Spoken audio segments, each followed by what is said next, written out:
Ready? Play. We will go ahead and get started, and I'll start off with the first question. Jess, welcome back to Miami. Obviously, you've had a lot of success here at this tournament. Can you just talk about your preparations coming in for the event and how you're looking forward to playing here? I always play, seem to do pretty well here. I think I like the conditions. It feels like home. It's where I get to practice and train a lot.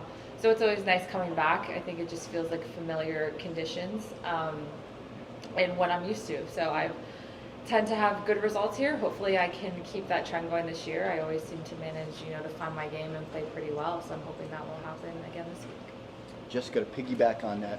Adam Ross with Florida Tennis. You talked about in the past how much you love being at Dolphins Stadium. Can you talk about some of your memories here, tennis and non-tennis? Yes, obviously, like I said, pretty good memories here tennis-wise. Played a lot of crazy matches here, late night matches, hot matches.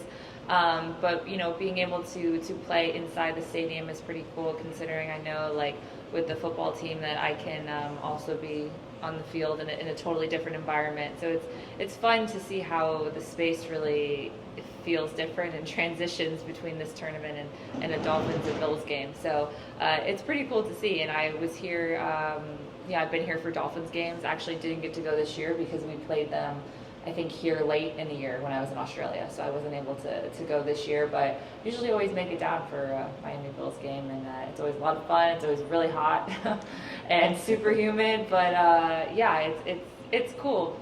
Yeah, I feel like I've been here a lot at this stadium. And you've been so solid for so long as a player, yet you've made a change from David Witt, I believe. I think it's Mark Knowles, and that's Mark Marklin. Yeah. Mark Marklin. Yeah, both You've of them. made that change. What prompted that change? What do you hope to accomplish with that change, and what are your goals for this tournament? There's a lot in there. So yeah, no, I feel like I was just needed something new. I feel like I needed a change. I felt like I wanted to challenge myself. I felt a little bit on autopilot for the last year or so, specifically, where I was just playing a lot, and I don't know if I felt like I was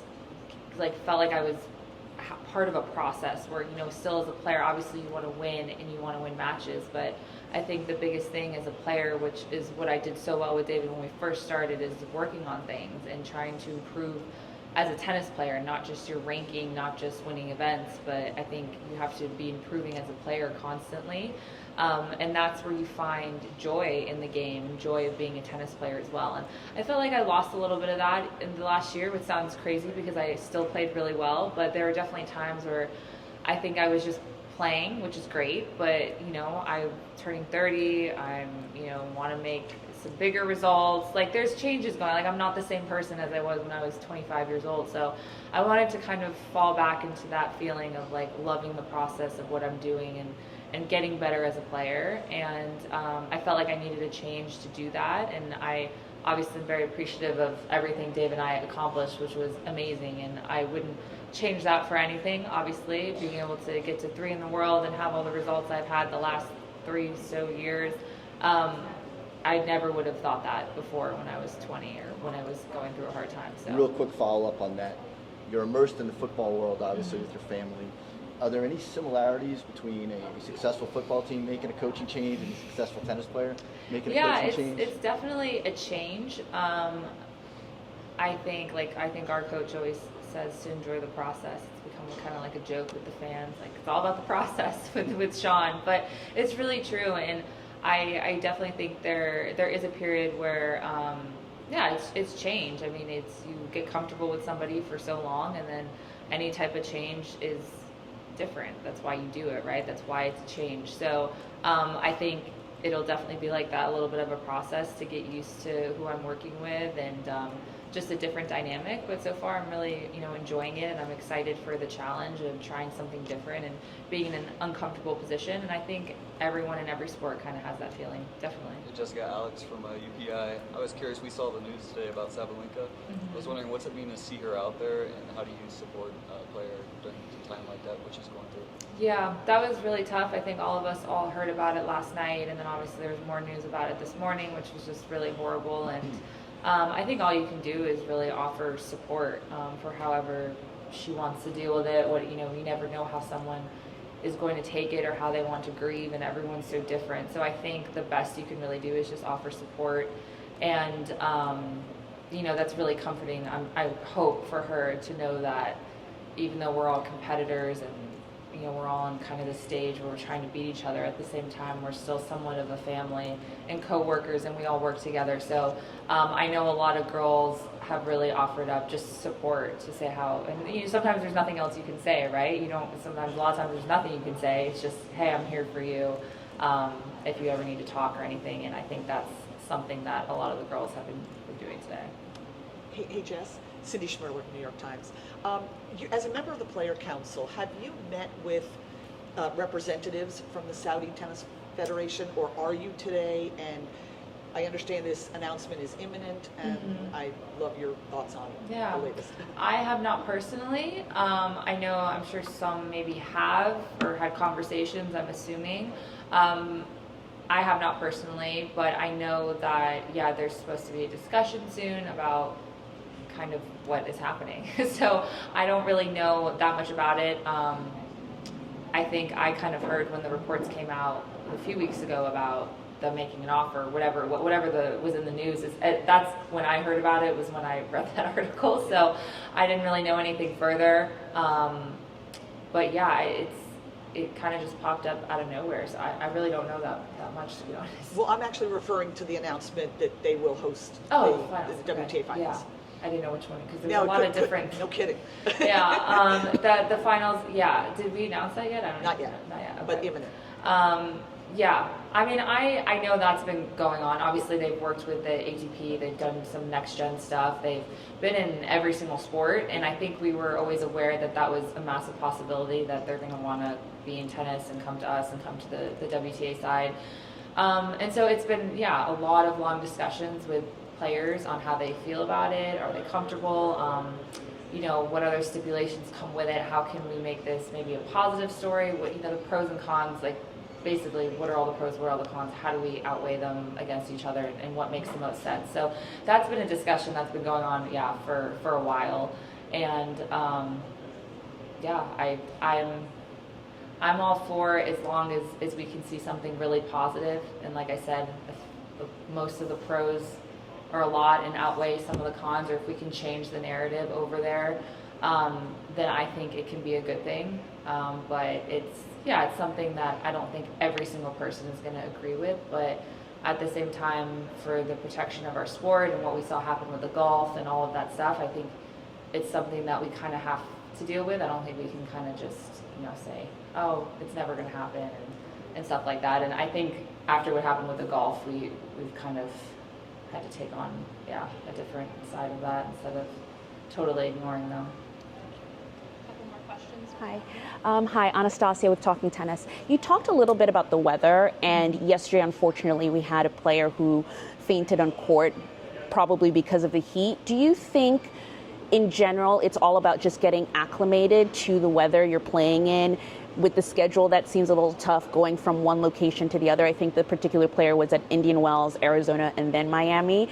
Or do you think tennis in general, just as it gets hotter, just has to start looking at other solutions to either make matches later or anything like that to avoid situations like that? It's so tough because Florida obviously is known for having a lot of humidity always. I'm definitely more acclimated to it than other people. I think he was French, right? Mm-hmm. Yeah. I'm sure he's not used to that type of humidity, and that's just because I grew up in it, and that's what I played with my whole life. And so I think it's definitely getting acclimated, and I think it's just also based on how your body reacts. I mean, some people do really well in the heat. Some people are just notoriously really bad, and it doesn't matter how much they train there. They cramp all the time, and for whatever reason, their body's just not made for it. So it's tough when you get hit with a really hot day. I mean, today is pretty cool, actually. Yeah. And that's just kind of what happens. And I think it's one of those things we can't really control the weather. I don't know if the heat rule was in effect or what, but I know that we have, I think the ATP is the same. They have a heat rule. But I don't really know what you can do about it. I think it's part of our sport is being able to handle the conditions. Obviously, it's not great when you see someone actually get their health is in serious, risk because of it. So that's, never good. And we're always taught as athletes to push through it and to be tough and all this stuff. But sometimes, Mother Nature has other plans, and that's unfortunate. But yeah, I mean, of course, I think it would be great if our swings were kind of similar, weather conditions. I even think in the summer it's not too bad because, you're playing in hot places every kind of week. But here, yeah, the contrast of playing in Indian Wells and playing here, it's completely different, especially if you went and played that Arizona Challenger, which is the same kind of as Indian Wells. It's dry heat. But yeah, I mean, that would always be better for players. And I know some events do have later starts, like in DC or something like that, where they start because the heat is unbearable. So I think we can always look at stuff like that, I think, in the future. But to be honest, yesterday, I've lived here, everyone said it hasn't actually been hot at all in the last couple of days. It just got really humid. A couple storms rolled through. Honestly, it's just for the Florida weather, so I'm not really sure. It was honestly just unlucky, and you just hope you don't have to play on the day that there's like a heat rule in effect. But yeah, I don't know. Last question in the back. Hey Jess, just going off of that, we had Francis and Taylor come by earlier comparing Indian Wells and Miami, and Taylor said that the difference in the balls is actually more of a factor than the change in condition for the courts. I'm curious where you fall on that. I don't know if WTA changed your balls. Yeah, I think we both changed balls, but I think we have a different ball, but I think it's still regular duty. They might be extra duty this week. I'm not sure because we were both regular duty in Indian Wells allegedly, but I think it just depends. I think there's definitely certain balls that play better in certain conditions, and then that can also affect the court. Like in Indian Wells, the court's super gritty, so just chews up the ball in 2 seconds. Here it's a little bit smoother and faster, so it definitely is different. But I mean, yeah, I would just rather have a consistent ball because then I feel like that's a fact. Like we can never change, we can't keep every court the same. Like it's impossible.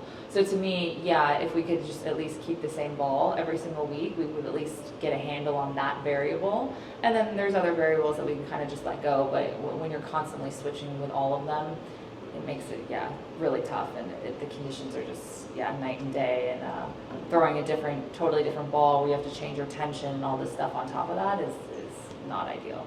And something that you felt in your own practices? Oh, yeah, definitely. Yeah. I've gone through like 20 tensions. All right. We're all feeling the same thing. Thank you. Thank you. Can I work with you for one question? Yeah, you can come up here. Thanks. I'll be quick, I promise. Oh, go ahead. Yep, right